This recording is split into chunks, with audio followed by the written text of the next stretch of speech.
രാമേട്ടൻ എന്നെ കട തുറക്കാഞ്ഞേ ഇങ്ങോട്ട് യാത്രയിലാണെന്ന് തോന്നുന്നല്ലോ. എന്നെ കൊണ്ടൊന്നും പറയിക്കരുത്. യാത്ര ഇതൊരുമാതിരി. പഞ്ചായത്തിൽ പോയിട്ട് രാമേണ്ണ ആ ചൂടിലാണല്ലോ, എന്നാ പറ്റി? എങ്ങനെ ചൂടാകാതിരിക്കും?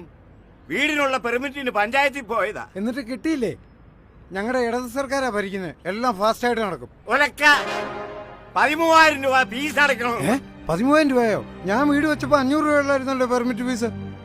അത് നേരത്തെ. ഇപ്പൊ നിങ്ങളുടെ ഇടത് സർക്കാർ പെർമിറ്റ് ഫീസ് 13,000 ആക്കി വർദ്ധിപ്പിച്ചു.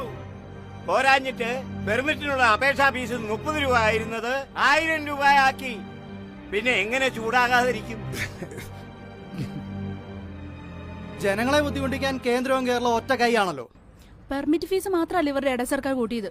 വൈദ്യുതി ചാർജ് കൂട്ടി, വെള്ളക്കരം കൂട്ടി, എല്ലാ പെർമിറ്റുകളുടെയും ഫീസ് കൂട്ടി.